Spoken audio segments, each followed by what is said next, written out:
السلام عليكم ورحمة الله وبركاته نحمده ونصلي على رسوله الكريم أما بعد فأعوذ بالله من الشيطان الرجيم بسم الله الرحمن الرحيم ولقد كرمنا بني آدم وحملناهم في البر والبحر ورزقناهم من الطيبات وفضلناهم على كثير ممن خلقنا تفضيلا وقال النبي صلى الله عليه وسلم عن أبي هريرة رضي الله عنه أن رسول الله صلى الله عليه وسلم بادر الأعمال فتنة أو كما قال عليه الصلاة والسلام إن الله وملائكته يصلون على النبي يا أيها الذين آمنوا صلوا عليه وسلموا تسليما اللهم صل على سيدنا مولانا محمد وعلى آل سيدنا مولانا محمد اللهم صل على سيدنا مولانا محمد وعلى آل سيدنا مولانا محمد اللهم صل على سيدنا مولانا محمد وعلى آل سيدنا مولانا محمد পবিত্র সফর মাসে প্রথম জুম্মার দিনে আগত মুসল্লিয়ান নিজাম মহান স্রষ্টার দরবারে শুকরিয়া আদায় করছি যে রব্বুল আলামিন দয়া করে মেহেরবানি করে পবিত্র জুমার দিনে জামাতের সঙ্গে জুমার সালাত আদায় করার তৌফিক দিয়েছেন। শুকরিয়া আদায় করি, বলি আলহামদুলিল্লাহ। লক্ষ্য করি দরুদ ও সালাম প্রেরিত হোক সোনার মদিনায় জনাবে মুহাম্মদুর রাসূলুল্লাহ, সকলে পড়ি সাল্লাল্লাহু আলাইহি ওয়াসাল্লাম। আজকে জুম্মার আলোচনা, আমরা মনুষ্য জাতি শ্রেষ্ঠ মাখলুক কেন? মহান স্রষ্টা রব্বুল আলামিন বলছেন ওয়ালাকাদ কাররামনা বনি আদম, আমি বনি আদমকে শ্রেষ্ঠত্ব দিয়েছি, সম্মান দিয়েছি। ওয়া হামালনাহুম ফিল বাররি ওয়াল বাহর, জলে স্থলে তাদের চলাচলের জন্য যানবাহনের ব্যবস্থা করে দিয়েছি।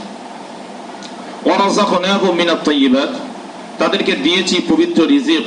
ওয়া ফাদ্দালনাহুম আলা কাসীরিম মিম্মান খালাকনা তাফদীলা, অসংখ্য সৃষ্টির ভিতর থেকে আমি এই মনুষ্য জাতিকে শ্রেষ্ঠ মাখলুক হিসাবে কবুল করেছি, বলি সকলে সুবহানাল্লাহ। তাহলে আমরা শ্রেষ্ঠ মাখলুক কেন? প্রশ্ন এটাই। মানুষ জাতি আমরা ভাবি মানুষ দক্ষতায় পারদর্শী তাই শ্রেষ্ঠ মানুষ। আমি আপনাদেরকে বলছি না, মানুষ এটা কখনো হতে পারে না, এটা চিন্তাধারা ভুল। কারণ যদি আপনি একটু ভাবেন আমাদের চাইতে অনেক মাখলুক শ্রেষ্ঠ, আমাদের চাইতে দক্ষতায় তারা বেশি। প্রাণীবিজ্ঞানী ইমাম কাজভিনী রহমাতুল্লাহ আলাইহি তিনি তার একটি কিতাবে লিখেছেন, যদি মানুষ ভাবে যে দক্ষতায় দিক থেকে মানুষ পারদর্শী বলে মানুষ শ্রেষ্ঠ মাখলুক, এটা ভুল। কারণ আপনি যদি তাকিয়ে দেখেন মৌমাছির দিকে, মৌমাছি বিনা স্কেলে, বিনা মাপে, বিনা যন্ত্রের সাহায্যে তিনি 6 কোণ ওয়ালা একটি ঘর বানায়, যার কোনো মিস্ত্রি, কোনো বিজ্ঞানী কোনো কাজ করে না। তাই মৌমাছি যখন ঘর বানায় তার বেকাও থাকে না, গোলও থাকে না, লম্বাও হয় না, কি সুন্দরভাবে ঘর বানায়। পানি হলেও ওই বাসার ভিতরে পানি ভিতরে প্রবেশ করে মধুকে নষ্ট করতে পারে না। তাহলে এই দক্ষতা দিয়ে যদি মানুষ মনুষ্য জাতি ভাবে, তাহলে যদি ভাবা যায় যে এইরকম তুমি একটি নির্বল ভাবে ঘর কি বানাতে পারবে যে ঘরের দ্বারা আসমান থেকে পানি প্রবেশ করবে না? মানুষ বলবে না, পারা সম্ভব। এই জন্য আল্লাহ বললেন সূরা, এই মৌমাছি সম্পর্কে সূরা একটি নাজিল করেছে, পূর্ণাঙ্গ মৌমাছি নিয়ে আলোচনা করেছেন। তো আলোচনা করতে গিয়ে উনি বললেন এই মৌমাছির এই নিদর্শনগুলো ইন্না ফি যালিকা লাআয়াতিল লিকাওমি ইয়াতাফাক্কারুন, যারাই ভাবে তাদের জন্য রয়েছে পরামর্শ, যারা ভাবে না তাদের জন্য জ্ঞান নেই। তাহলে মৌমাছির দক্ষতা অনেক বেশি। তারা কি করে, তারা বিনা যন্ত্রে, বিনা মাপে, সুন্দর পরিমাপ দিয়ে তারা একটি ঘর বানায়, যার ঘর হয় 6 কোণওয়ালা। এমন জায়গায় পাহাড়ে বানায়, পাহাড়ের উপরে বানায়, চূড়ায় যেখানে বানান না কেন সেখানে পানি ঢুকলেও মধুর ভিতরে পানি ঢুকে মধুকে নষ্ট করতে পারে না। এজন্য আল্লামা কাজভিনী রহমাতুল্লাহ আলাইহি বলছেন তাহলে মানুষ আর মৌমাছিকে যদি বিবেচনা করা যায়, মনুষ্য জাতির চাইতে মৌমাছির দক্ষতা অনেক বেশি। তারপরেও আল্লাহ পাক মৌমাছিকে শ্রেষ্ঠ মাখলুক করলেন না। যদি মনুষ্য জাতি ভাবে যে না মানুষ দক্ষতা এবং কারিগরির দিক থেকে পারদর্শী তাই এরা শ্রেষ্ঠ মাখলুক, এখানেও ভুল সিদ্ধান্ত। আপনি তালগাছের দিকে তাকিয়ে দেখেন ছোট্ট বাবুই পাখি বাসা কেমন দক্ষতা আর কারিগরির সঙ্গে বানায়। ওইভাবে কি কোনো মানুষ কি ওই রকম একটা নির্ভুল ভাবে একটি ঘর বানাতে পারবে? ওই ঘরের ভিতরে একটা জমিদারের ঘরের ভিতরে যা থাকে ওই ছোট্ট বাবুই পাখির যে ছোট বাসা ওর ভিতরে সবকিছু রয়েছে। মানুষ কি ওই রকম একটি নির্ভুল একটি ঘর বানাতে পারবে? আমফানে তো আমাদের ঘর উড়ে যায়, এমনি লোকাল ঝড় হলে ঘরের চাল উড়ে যায়, বাবুই পাখির বাসা অত সহজে উড়ে যায় না। সহজে ওড়ে না। তাহলে এত দক্ষতা, এত কারিগরিতে বাবুই পাখি তারপরেও শ্রেষ্ঠ মাখলুক নন। যদি আপনি বলেন চিকিৎসা বিদ্যায় মনুষ্য জাতি পারদর্শী তাই মানুষ শ্রেষ্ঠ মাখলুক, এখানেও ভুল সিদ্ধান্ত। চিকিৎসা বিদ্যায় অনেক অবলা জন্তু, অনেক প্রাণী রয়েছে, তারাও পারদর্শী। পাকিস্তানে পেশাওয়ার শহরে, ওই শহরে কোন এক সময় ওই শহরেতে হনুমানের উত্তপ্ত বেড়ে গিয়েছিল। যাওয়ার ফলে ওই পেশাওয়ার শহরে একজন বাড়িওয়ালি ভদ্রমহিলা, উনি চিন্তা করলো হনুমানের এত অত্যাচার, হনুমানগুলোকে শেষ করতে হবে। উনি বাজার থেকে কিছু রুটি আর কিছু বিষ কিনে আনলেন, এনে মিশ্রিত করে ছাদের উপরে ছড়িয়ে দিলেন। দিয়ে উনি বলছেন, উনি কেতাবের ভিতরে এসেছেন যে উনি একটা আড়াল থেকে উনি দেখছে হনুমানদের দৃশ্য, দেখছে যে হনুমানগুলো রুটিগুলো নাকের ভিতরে শুংছে, শুয়ে শুয়ে একে অপরের কাছে জড়ো হয়ে কি যেন কানে কানে বলা বলি করে সবাই দল বেঁধে আবার চলে গেল। আমি ভাবলাম তাহলে আর আসবে না। কিছুক্ষণ পরে দেখলাম আবার ওরা আমার ঘরের ছাদে উঠে পড়েছে। আমি লুকিয়ে দেখলাম ওদের প্রত্যেকের হাতে একটি করে ডাল, তাতে রয়েছে কিছু পাতা। ওরা ওই রুটিগুলো এক হাতে তুলে খায় আর এক হাতে পাতা চিবিয়ে চিবিয়ে খায়। সুবহানাল্লাহ। অবলা জন্তু এখানে তারাও চিকিৎসা বিদ্যায় পারদর্শী। ওই বাড়িওয়ালি বলছে পরের দিন আবার দেখলাম ওই একই হনুমান গুলো আবার আমার ঘরের ছাদে এসেছে। এখানে বোঝা গেল যে ওরা বিষে রুটি মাখানোর পরেও ওরা যে গাছের পাতার ভিতরে বিষ নির্মূল হয় এটাও ওরা জানে।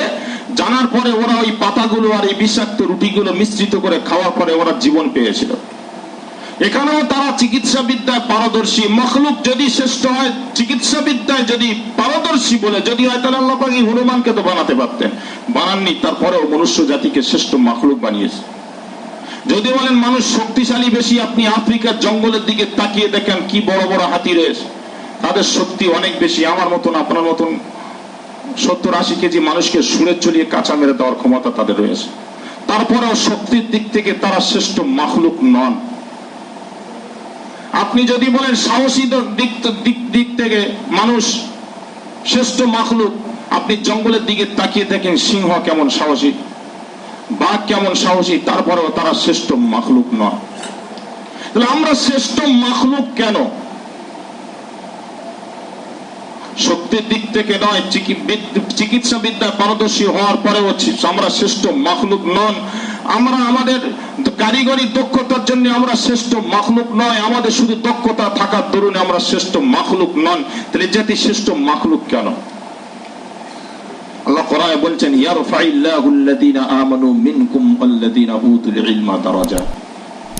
এদেরকে শ্রেষ্ঠ মখলুক বানানো হয়েছে এই জন্যই এদের ভিতরে ঈমান আর ইলমে ইলাহির জ্ঞান দেওয়া হয়েছে। জোরে বলুন সুবহানাল্লাহ। শ্রেষ্ঠ কেন? ঈমান আর ইলমে ইলাহি দেওয়ার কারণে মনুষ্য জাতি শ্রেষ্ঠ মখলুক হয়েছেন।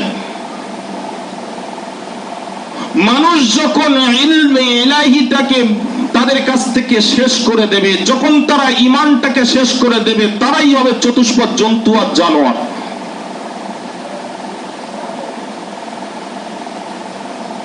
তারাই হবে চতুষ্পদ জন্তু জানোয়ার। আদম আলাইহিস সালাতু ওয়াস সালাম এই ঈমান আর ইলমে ইলাহির জন্য মর্যাদা পেয়েছিলেন। কিন্তু আমরা এই ঈমানটাকেও বিসর্জন দিয়েছি, আমলটাকে ইলমে ইলাহিটা জ্ঞানটাকেও আমরা বিসর্জন দিয়েছি। দিয়ে আমরা বলছি না আমরা চিকিৎসা বিদ্যায় পারদর্শী তাই আমরা শ্রেষ্ঠ মখলুক, কারিগরি দক্ষতা আমরা পারদর্শী তাই আমরা শ্রেষ্ঠ মখলুক। আপনার চাইতে এই সমস্ত প্রাণীগুলো কোন দক্ষতা নেই? আপনি তো ঘর তৈরি করেন, আপনার মাপের যন্ত্র না হলে আপনি ঘর তৈরি করতে পারবেন না। মৌমাছি কোনোদিন যন্ত্র নিয়ে বাসা বানায়নি। বাবুই পাখি তার দক্ষতা, তার বুদ্ধি, তার জ্ঞান দিয়ে সে যে ছোট্ট গোল আকারের একটি ঘর বানায়, আপনি তো আপনার মাপ যন্ত্র না হলে আপনি ওই রকম বাসা বানাতে পারবেন না। তার চেয়ে আপনার চাইতে তার দক্ষতা বেশি নয়। চিকিৎসা বিদ্যায় পারদর্শী যারা তো 10 বছর 20 বছর পড়াশোনা করে, হনুমান কোন কলেজে কোন ইউনিভার্সিটিতে পড়াশোনা করে সেই চিকিৎসা বিদ্যায় পারদর্শী হয়েছে?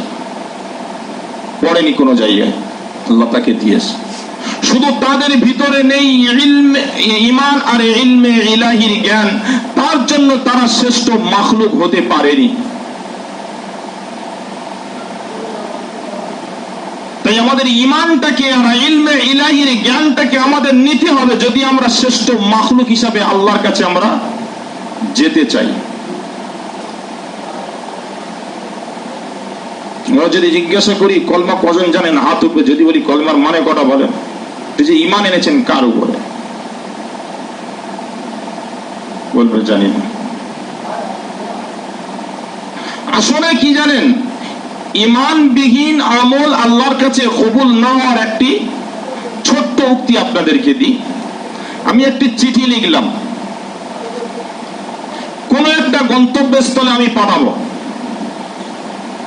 সাধারণত ভাবুন এমএলএ কোয়ার্টারে আমি পাঠাবো, কিন্তু চিঠিটাকে লিখলাম, এটা মনে মনে ভাবলাম এমএলএ কোয়ার্টারে পাঠাবো বলে চিঠিটাকে আমি লিখলাম, কিন্তু আমি পোস্ট অফিসে যে দেবো ওই চিঠির গায়ে কিন্তু গন্তব্যস্থলের ঠিকানা নাই। চিঠিটা কি এমএলএ কোয়ার্টারে যাবে?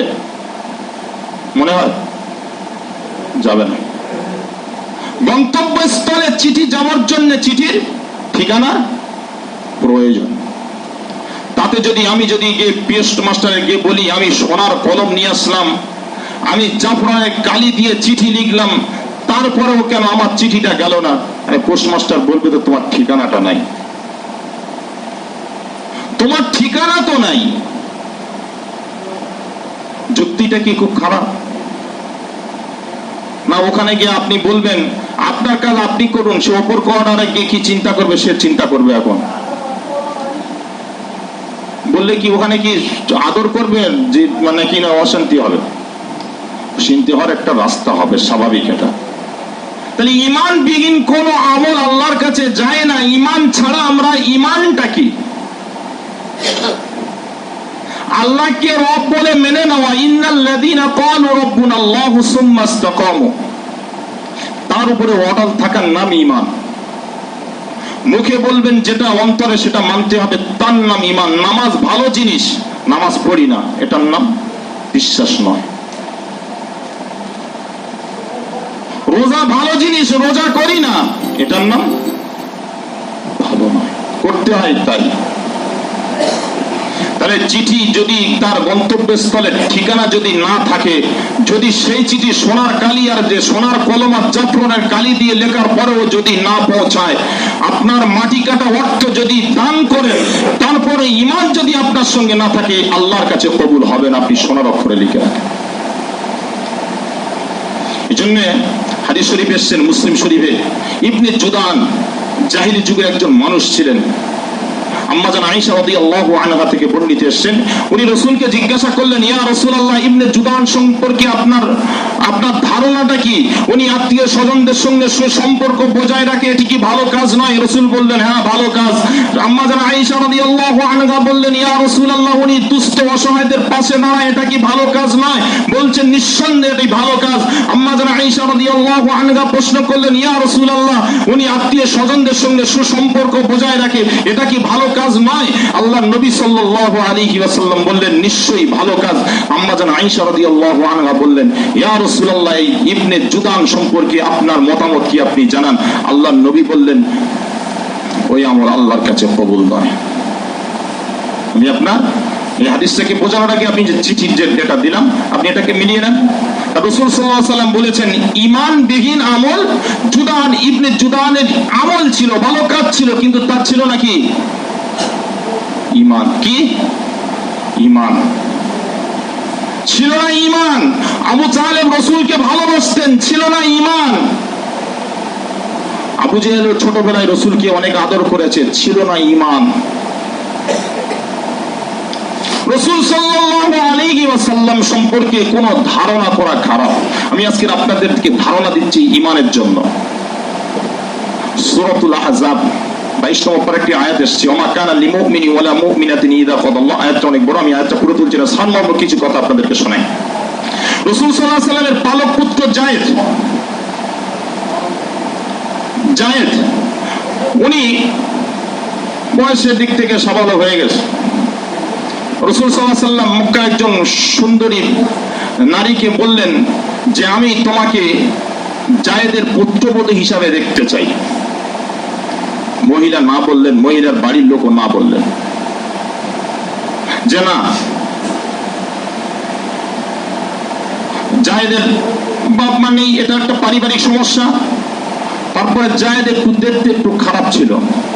আল্লাহ আয়াত নাজিল করলেন যে, না, হে মক্কার মানুষরা, রাসূল সাল্লাল্লাহু আলাইহি ওয়াসাল্লাম যে 7 বছর বয়সে যে 7 বছর বয়সে যে ছেলেকে বিয়ে করেছেন, 7 বছর বয়সে যে ছেলেকে বিয়ে করেছেন, 7 বছর বয়সে যে ছেলেকে বিয়ে করেছেন, 7 বছর বয়সে যে ছেলেকে বিয়ে করেছেন, যার উপরে সিদ্ধান্ত করে নিয়েছে তার উপরে তোমরা না বলতে পারো না, তোমাদেরকে মেনে নিতে হবে। আল্লাহর আয়াত অনুযায়ী জয়নাবের পরিবার মেনে নিলেন। হঠাৎ কিছুদিন পরে তারপরে আয়াত ইস্তাকুলু লিল্লাযী আনআমা আল্লাহু আলাইহি ওয়া আনআমতা আলাইহি, আয়াতগুলো আপনারা আগে পাবেন, ঠিক একইভাবে পাবেন।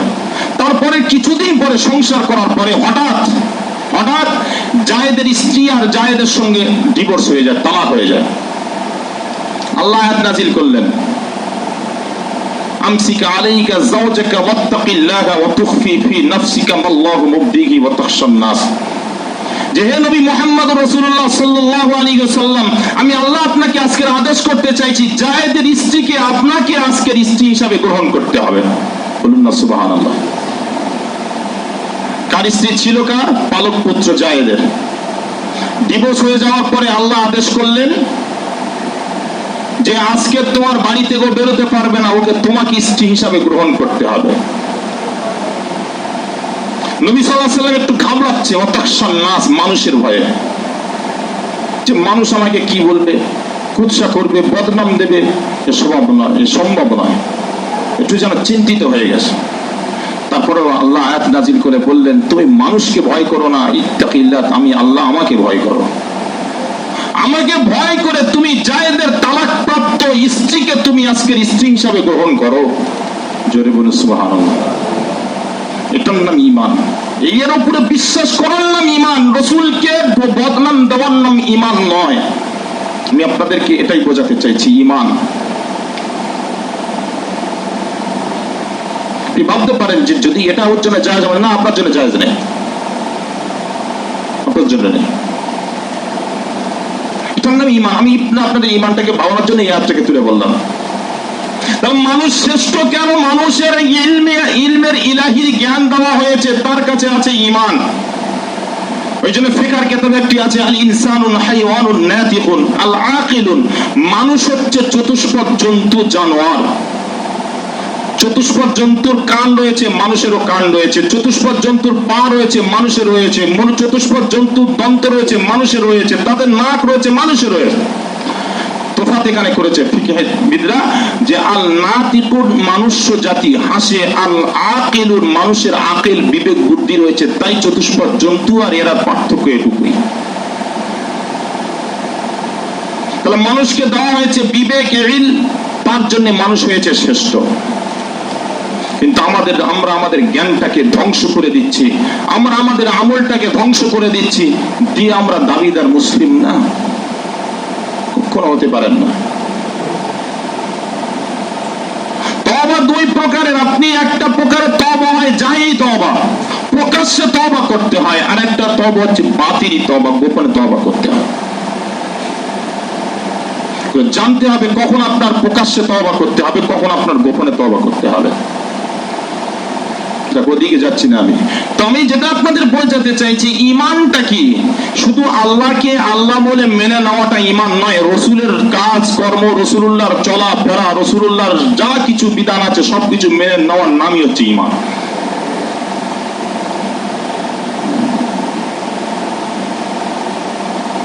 কিন্তু আজকে আমরা মানি না, কিন্তু ঈমানের দাবি করি না। মানি না, দাবি করি ঈমান। ঈমান সহজ নয়, কোরআন সহজ নয় যে গাছ জোরে ধর্ম চালাবেন, এটা নয়। এই জন্য আবু হুরায়রা রাদিয়াল্লাহু আনহু বলেছেন যে বাদিরুল আমালি ফিতানা, ফিতনা আসার পূর্বে তোমরা আমলগুলো করে নাও। ফিতনা কেমন ভাবে তোমাদের কাছে আসবে? কাকিতিল যুলমা কাকিতিল লাইলিল মুজলিম, অবস্যার রাতে অন্ধকার যেমন তোমাদের কাছে আসে, ওই রকম অন্ধকারাচ্ছন্ন ফিতনা তোমাদেরকে গ্রাস করে নেবে। যখন ওই ফিতনা তোমাদের কাছে আসবে, ওয়াইসবিহু রাজুলান মুমিনান, মানুষগুলো তারা সন্ধ্যাবেলা থাকবে, সকালবেলা থাকবে ঈমানদার। ওয়াইসবিহু রাজুলান মুমিনান ওয়াইমসি কাফিরা, যখন এই অমাবস্যার মতন ঘুটঘুটে অন্ধকারের জন্য ফিতনা নেমে আসবে, তখন তারা সন্ধ্যাবেলায় হবে কাফির। আমার রাসূলুল্লাহ সাহাবী আবু হুরায়রা বললেন, ওয়াইসবিহু ওয়াইমসি মুমিনান, সন্ধ্যাবেলা হবে ঈমানদার। ওয়াইসবিহু কাফিরা, তারা আবার পরবর্তীক্ষণে তারা আবার সকালবেলা কাফের হয়ে যাবে। তাহলে আমাদের ফিতনা এখন আছে না নেই? আছে। এটা কি ফিতনা? সকালবেলা নামাজ পড়ে যাচ্ছি, ঈমান আনছি, নামাজ পড়ে বাইরে যাচ্ছি, ঈমান হারিয়ে ফেলছি। সেটা না। এই জন্য রাসূল সাল্লাল্লাহু আলাইহি ওয়াসাল্লামের সাহাবী শেষ বাক্যে বলেছেন, ইয়াবিউ আহাদুকুম দীনুহু বিআরদিন মিনাদ দুনিয়া। কিছু মানুষ তখন জন্ম নেবে, তারা নিজেদের স্বার্থে, মিনাদ দুনিয়া, দুনিয়ার স্বার্থে তারা সত্যটাকে গোপন রাখবে। ইয়াবিউ মিনাল আরদি মিনাদ দুনিয়া। বাস্তব সেই ফিতনা আজকে দেখুন, সেই ফিতনা আজকে দেখুন। নামাজ আমি পড়ছি এখানে দাঁড়িয়ে, আবার তৎক্ষণাৎ গিয়ে হারামটাকে হালাল মনে করছি। আমি মরে যাওয়ার পরে হারামটাকে হালাল মনে করা, এটা ঈমান হারা হয়ে যায়। এটা 90% উলামা ইকরামরা জানে। তারপরেও জানাজার ময়দানে এটাকে গোপন করে। রাসূল সাল্লাল্লাহু আলাইহি ওয়াসাল্লাম হাদিসটাকে মিলিয়ে নেন। তারপরেও গোপন ডাকে, বলে ঈমান আছে। কিন্তু আমি হারামকে যখন হালাল মনে করলাম, ইসলাম ফিকহবিদ, তত্ত্ববিদ, উলামা ইকরাম সবাই একমত ঈমান নেই। আমরা কোন যুগে বাস করছি? জ্ঞান আপনার জন্য নিতে হবে। জ্ঞান তো তাদের জন্য যারা ভাবে, যারা চিন্তা ভাবনা করে, তাদের জন্য হচ্ছে জ্ঞান, তাদের জন্য শরিয়াত। আপনি ভাবুন, কতদিন এই অবস্থায় আপনি চলে কবরে যাবেন বলুন? ওই জন্য কাজ জোরে ধর্ম হয় না। ধর্ম হয় কোরআন যে দিক নির্দেশনা দিয়েছে, শরিয়ত যে দিক নির্দেশনা দিয়েছে, তার উপরে ধর্ম হয়।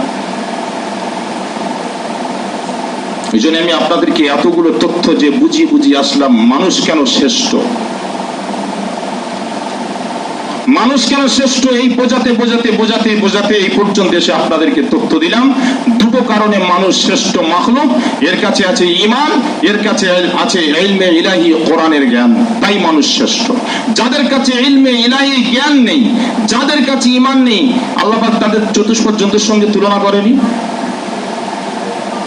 বস্তু অনেক শুনেছেন, ইউটিউবে শোনেননি? অনেকে শুনেছেন। মানুষ শ্রেষ্ঠ দুটো কারণ।